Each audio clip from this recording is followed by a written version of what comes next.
Ya, Saudara Iksan, silahkan nyalakan kamera Anda. Nah, gitu dong. Ya, Bang Iksan, apakah Ya, Anda seorang terima kasih, Muslim? saudaraku, ya. Ya, terima apakah kasih. Saya bersyukur kepada Pak Edi sudah mewakili kami yang lemah-lemah ini. Ya, selalu sehat, saudaraku. Di dalam nama Tuhan Yesus, terima kasih. Duh, ini Bang Iksan ini Muslim. Ya, saya murtadin. Oh, Murtadin saya. murtadin, sudah. Bagaimana jalan ceritanya Anda itu meninggalkan agama Islam? Ya, mungkin agak lama ya. Karena pada waktu itu saya selalu berdoa itu dengan bahasa Arab. Dan saya bisa baca huruf Arab itu, tapi saya tidak tahu artinya.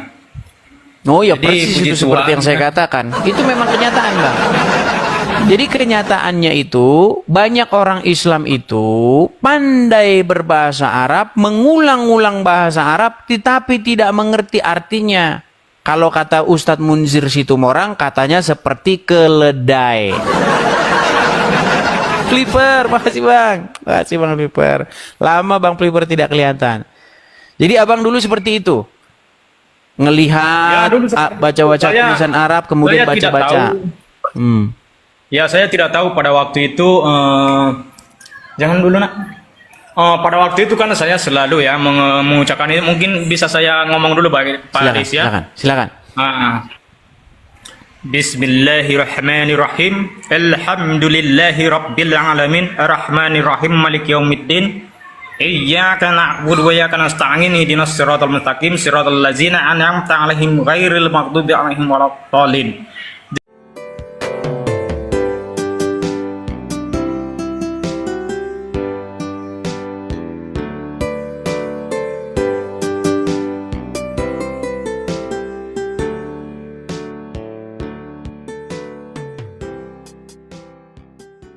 Di salah satu ayat ini Pak Edis saya merenungkan ketika saya sudah memahami terjemahan tersebut. Dulu saya rajin ya, saya taat kepada Islam. Jadi saya menganggap yang saya baca setiap hari itu kata-kata yang mulia kepada sesembahan saya. Jadi pada waktu itu puji Tuhan ada yang suatu saya renungkan yang mana dalam kalimat ihdinas siratal mustaqim artinya tunjukkan kami jalan lurus. Jadi saya memahami itu berarti kalau saya setiap hari malah lebih setiap hari saya mengucapkan kalimat ini berarti saya dalam di jalan yang belok. Itu pemahaman saya. Jadi ketika itu tunjukkanlah kami jalan lurus. Berarti saya ini dalam keadaan jalan belok. Jadi saya mencari tahu di mana jalan yang lurus.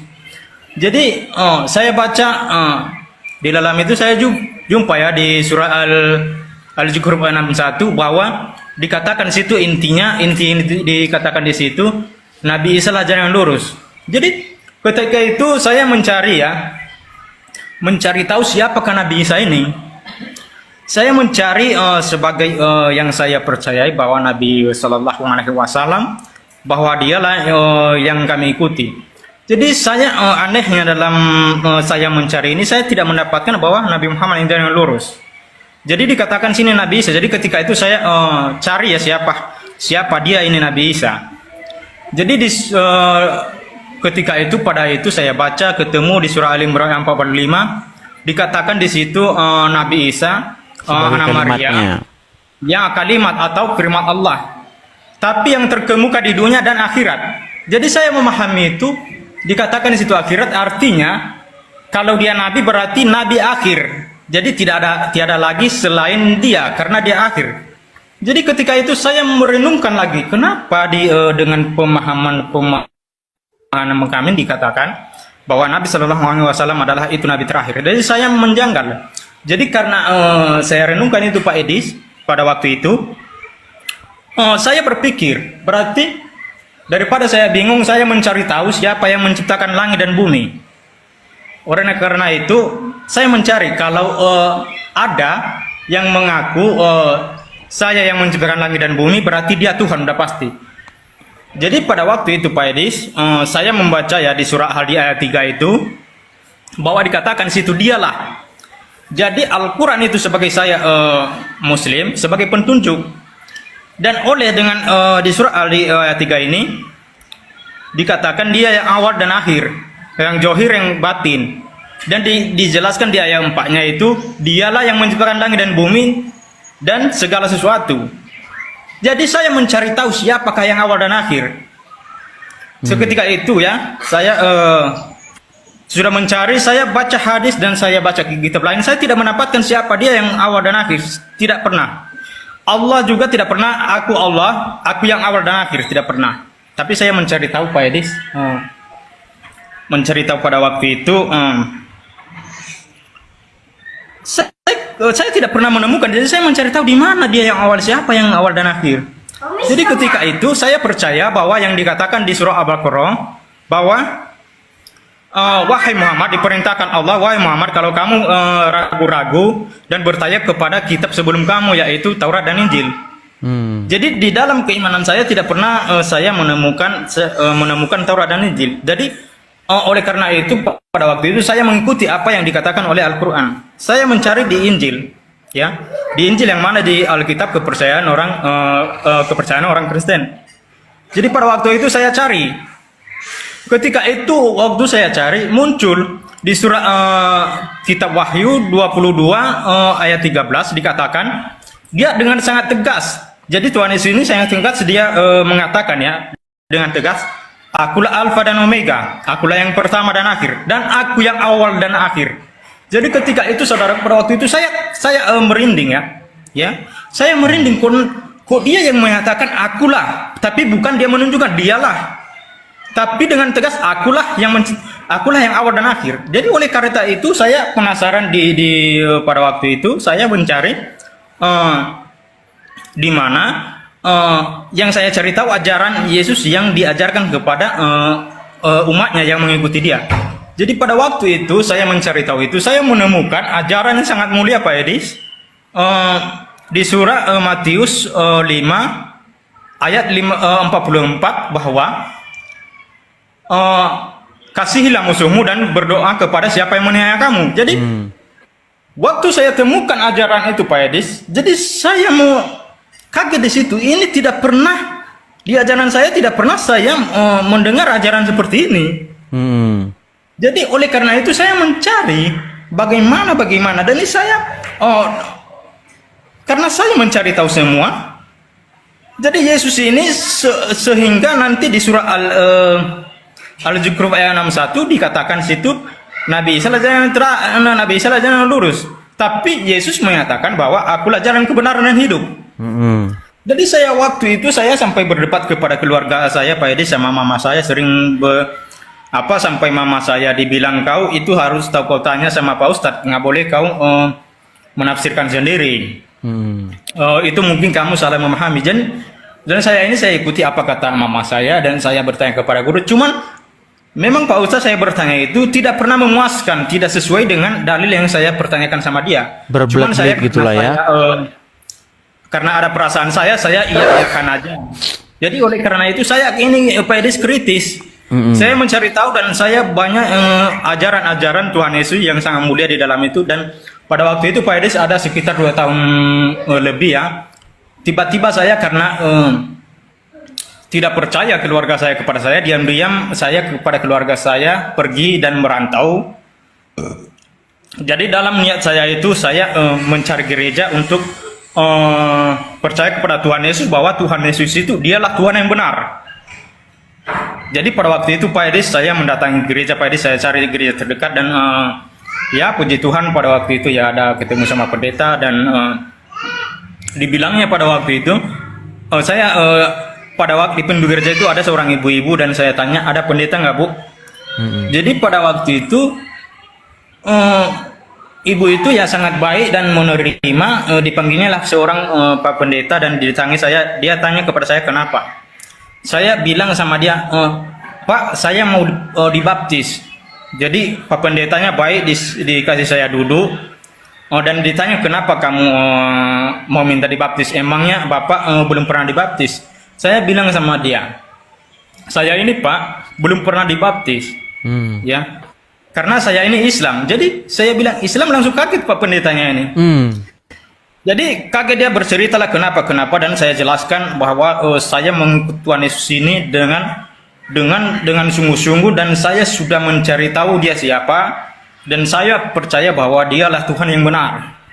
Jadi oleh karena itu dijawablah oleh Pak Pendeta, oke saudaraku, kalau kayak gitu, kalau memang betul lu percaya kepada Tuhan Yesus, tapi kalau sekarang kita tidak bisa, walaupun Bapak sudah percaya kepada Tuhan Yesus, tapi itu tidak bisa kami langsung terima begitu. Tapi harus kau melalui pengajaran dulu, harus tahu kau arti baptis, dan harus kamu mengenal Tuhan Yesus itu siapa sebenarnya. Jadi dalam waktu itu Pak Edes, saya jujur aja, pada waktu itu Pak Pendetanya bilang kayak gitu, tidak dibaptis. Jadi dalam pikiran saya ini kenapa saya ditolak Pak Pendeta? Apakah dia tidak percaya kepada saya? Jadi saya tidak tahu, karena di dalam keimanan saya dulu, asal ada orang yang datang ke masjid untuk percaya kepada Nabi Muhammad, hanya mengucapkan 2 kalimat syahadat udah sah. Jadi ini saya merasa ditolak pada waktu itu. Padahal bukan itu maksud Pak Pendeta, tapi pikiran saya terbelok pada waktu itu, berarti Pak Pendeta yang tidak percaya. Dan karena itu, karena saya sungguh-sungguh percaya kepada Tuhan Yesus, saya mengikuti apapun yang dikatakan oleh Pak Pendeta. Saya mencari tahu apa yang dimaksud pengajaran ini, dan pada waktu itu dijelaskan inilah arti baptis, perbuatan yang lama yang tidak baik dan ditinggalkan menjadi perbuatan yang baik. Itu yang diajarkan oleh Tuhan Yesus. Jadi pada waktu itu Pak Edes, saya diajarkan, saya dibaptis, dan saya merasakan waktu saya dibaptis itu Pak Edis, ya, ada kelebihan sesudah saya dibaptis itu, dengan 1 minggu kemudian ketika saya membaca ulang Alkitab, baru saya mengerti apa firman Tuhan. Jadi pada waktu itu belum saya dibaptis, walaupun saya diajarkan, dan saya tidak pernah paham. Jadi ketika saya dibaptis ada berupa perbedaan Pak Edis. Jadi itu saya sekarang ini lebih sungguh-sungguh kepada Tuhan Yesus, dan Tuhan Yesus itu Tuhan yang benar. Tapi ngomong-ngomong Bang, oke, tapi ngomong-ngomong, ini abang bukannya lagi di masjid? Bukan, ini di rumah. Tapi rumahnya macam masjid rumahnya. Terus bagaimana tanggapan keluarga?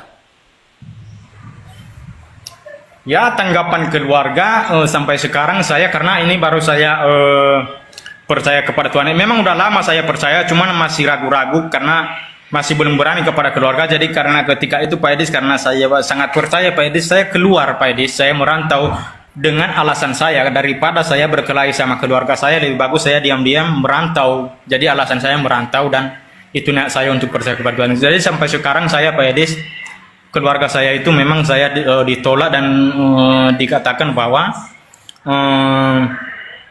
kamu itu tidak waras, dan apa itu kan Yesus itu kan manusia, kenapa kau percaya sama orang-orang Kristen itu. Jadi daripada saya istilahnya berdebat sama keluarga saya, makanya saya merantau Pak Edis, saya mencari kerja, bekerja sama orang Pak Edis. Walaupun kami di kampung ada rumah dan ada kebun sedikit, tapi saya tidak peduli itu Pak Edis. Tapi bukan artinya tidak sayang sama saya sama keluarga. Tapi saya prioritaskan Tuhan dulu. Betul. Harus lebih dekat Tuhan dulu, karena Tuhan itu bagi saya itu maha kuasa. Jadi ketika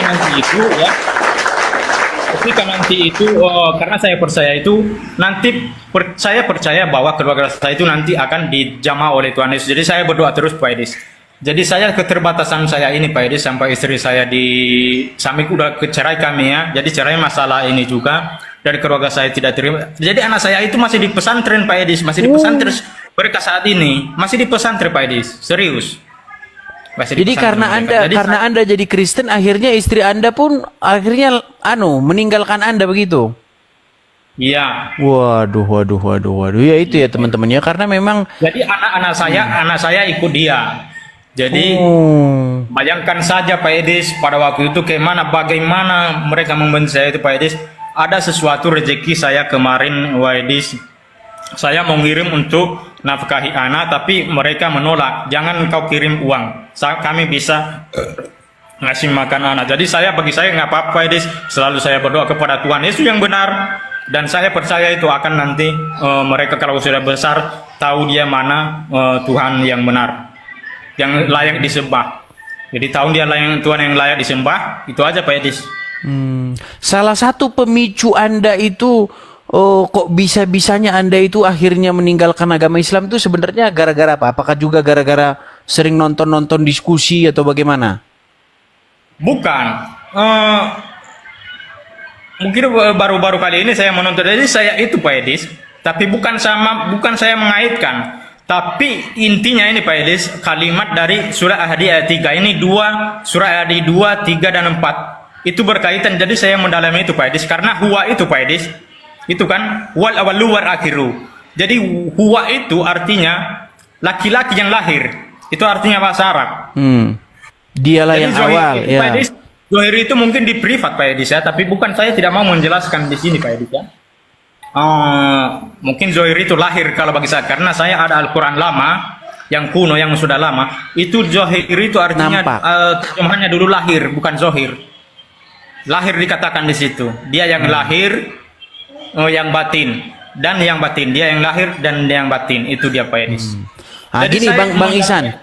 Ini banyak yang menuduh Anda ini katanya settingan, bahwa Anda itu ini hanya settingan, bukan Islam beneran.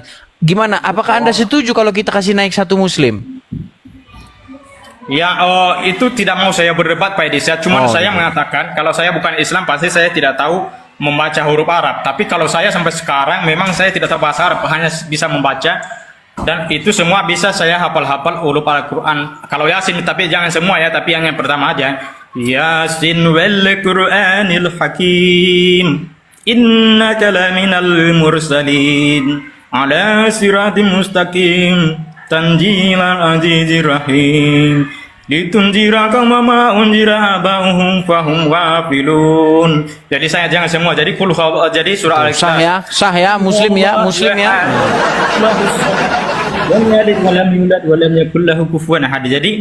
Jadi at-tahiyatul ini Pak Edis. Jadi ketika saya menunjukkan jari ini Pak Edis, at-tahiyatul mubarakatus salawatu taibatu lillah, assalamu alayka ayyuhan nabi wa rahmatullahi wa barakatuh, assalamu alayna wa ala alihi. Jadi ketika saya mengucapkan asyhadu alla gini Pak Edis ya. Jadi pas menunjuk itu kayak gini dia Pak Edis. Asyhadu alla ilaha illallah. Jadi pada illallah itu menunjuk. Jadi saya memahami itu bahwa tiada Tuhan selain Tuhan di Mekah. Itu saya memahami itu. Saya menunjuk Tuhan di Mekah. Karena di Al-Quran itu diperintahkan Muhammad untuk menyembah Tuhan di negeri Mekah. Jadi ketika saya at-tahiyatul, dari saya la ilaha illallah. Jadi tidak ada Tuhan selain Tuhan di Mekah, itu makanya ditunjuk. Jadi kalau bukan Tuhan di Mekah, karena Tuhan itu berada di asri, di atas. Ketika saya la ilaha illallah pasti ke kini tangan saya, tapi pada waktu itu saya menunjukkan arah ke depan, arah ke kiblat. Jadi Tuhan itu menunjukkan dia di situ. Itu saya memahami, tapi bukan saya mengucap sini. Terima kasih. Oh, iya. Berarti sekarang ini Anda akhirnya malah ditinggalkan istri Anda, ya. Anak-anak Anda pun akhirnya malah juga ikut kepada istri-istri ya. Ya inilah memang ya teman-temannya jalan Ya hidup. mungkin saya kalau ayat sholat Pak Edis ya ketika Allahu Akbar kabira walhamdulillahi katsira wa subhanallahi bukratan wa asila.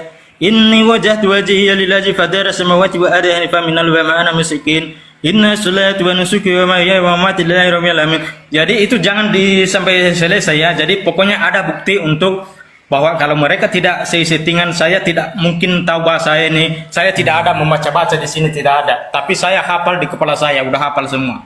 Ya, karena memang begitu Bang. Karena kalau tandanya orang Islam itu memang menurut orang-orang Islam haruslah bisa atau mengucapkan huruf-huruf Arab. Ya, memang seperti itu. Dan iya memang seperti itu ya teman-temannya, jalan hidup itu memang seperti itu. Banyak juga orang-orang Islam yang lain ya yang meninggalkan Islam akhirnya memang menanggung hal-hal seperti yang Anda tanggung sekarang ini, seperti itu. Banyak cerita-cerita Muslim yang lain yang juga seperti itu. Akibat dia meninggalkan Islam, akhirnya apa? Dia meninggalkan keluarganya dan lain sebagainya, seperti itu. Ya itulah jalan hidup ya Bang ya. Lalu bagaimana ini pendapat Anda tentang diskusi-diskusi lintas iman yang ada di sosial media? Ya, saya bangga, saya bangga. Saya bangga kepada penjelasan-penjelasan dari orang itu Kristen. Jadi ketika mereka sering menjawab kepada saudara saya ya, saudara saya anggap memang saudara saya ya. Jadi selalu mereka tidak bisa untuk menjawab. Jadi itu jadi ketika mereka tidak bisa menjawab itu, saya lebih jadi iman saya lebih kuat kepada Tuhan Yesus yang bahwa Kristen itu benar. Jadi ada dalil semua lengkap. Jadi Alkitab itu semua bisa menjawab dengan segala apapun yang pertanyaan bisa dijawab dengan hanya Alkitab saja. Jadi itu kelebihan untuk sebagai menguatkan iman saya, itu aja sih. Iya, kalau orang Islam memang fakta dan kenyataannya ketika mereka saya tanya apakah Al-Qur'an itu lengkap, mereka bilang lengkap. Tapi ketika menjelaskan agama Islam, Qur'annya nggak dipakai. Iya, mereka malah pakai buku-buku lain, buku syekh ini, kitab syekh ini, karangan ulama ini, buku karangan begini menurut kitab imam ini. Makanya saya heran, Bang. Ya kan? Di mulut berkata Al-Quran adalah kitab yang lengkap dan sempurna, tetapi pada prakteknya kitabnya itu tidak dipakai untuk menjelaskan agama Islam. Malah menggunakan kitab-kitab lain. Nah, itulah yang terjadi di tengah-tengah umat Islam. Seperti itu. Makanya memang kalau dipikir dalam-dalam, makanya saya pernah melakukan tantangan itu, Bang. Kalau ada orang Islam yang bisa membuktikan dia percaya Al-Quran, saya lompat dari Monas, saya bilang. Gitu. Dan banyak hal-hal lain gitu, Bang. Jadi misalnya seperti sunat begitu. Apakah Anda percaya bahwasanya Al-Quran menjelaskan segala sesuatu? Dia bilang, iya. Kalau begitu tolong tunjukkan apa fungsinya sunat. Nggak percaya dia kalau Al-Quran menjelaskan tentang sunat. Nggak percaya. Tidak ada orang Islam yang percaya bahwa Al-Quran menjelaskan fungsi dan kegunaan sunat. Mereka pasti bilang, oh itu untuk kebersihan atau bersuci katanya. Di mana dalam Al-Quran bersuci itu sunat? Nggak ada. Ada sebuah riwayat atau sebuah informasi bahwa Ibrahim itu bersunat. Begitu. Jadi kalau memang kita ikuti narasi mereka memang seperti itu, Bang. Ya, artinya Abang sudah meninggalkan agama Islam, itu sudah satu satu perpindahan lah dari kesesatan menuju jalan yang benar, seperti itu. Karena banyak orang di luar sana beragama itu hanya ikut-ikutan, Bang, tanpa pernah membandingkan, tanpa pernah mempelajari, seperti itu. Seperti orang yang diberi uang palsu. Orang yang menyimpan uang palsu, dia tidak pernah sadar bahwa uangnya palsu karena dia tidak pernah membandingkan dengan yang aslinya. Seperti itu. Yeah. Nah, Bang, saya itu sudah menghabiskan waktu belasan tahun untuk membandingkan Al-Quran dengan Injil, dengan Taurat. Saya bandingkan. Nah, ketika saya bandingkan, oh begini. Nah, saya melihat Al-Quran itu seperti kitab yang lepas-lepas begitu halamannya. Begini, lompat ke sini begitu. Di dalam Taurat diceritakan bagaimana Abraham itu sunat, kenapa dia sunat, apa maksudnya sunat itu, latar belakangnya apa. Ya kan, dijelaskan semua. Tetapi ketika saya baca Quran sampai botak kepala saya tidak temukan ada Ibrahim sunat di Quran. Tidak ada. Lalu orang Islam berkata, Ibrahim itu sunat katanya. Di Quran mana Ibrahim sunat? Oh, bukan di Quran, di kitab ini. Katanya Quran lengkap, sempurna. Ya memang kadang-kadang omongan itu hanya sekedar di mulut saja begitu. Karena memang provokasi yang sudah diucapkan terus-menerus akhirnya dipercaya oleh banyak orang walaupun orang itu tidak pernah memeriksanya, seperti itu, Bang.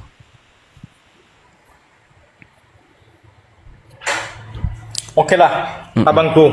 Oke. Saya wakilin kami ya, nanti saya dukung nanti saya cari profil abang, nanti saya dukung ya. Terima kasih, Bang Iksan. Oke, Bang Iksan, selamat malam. Kita berikan kesempatan kepada muslim yang lain ya Bang ya. Ya, turunkan. Baik, terima kasih Bang Terima Iksan. kasih mewakili kami.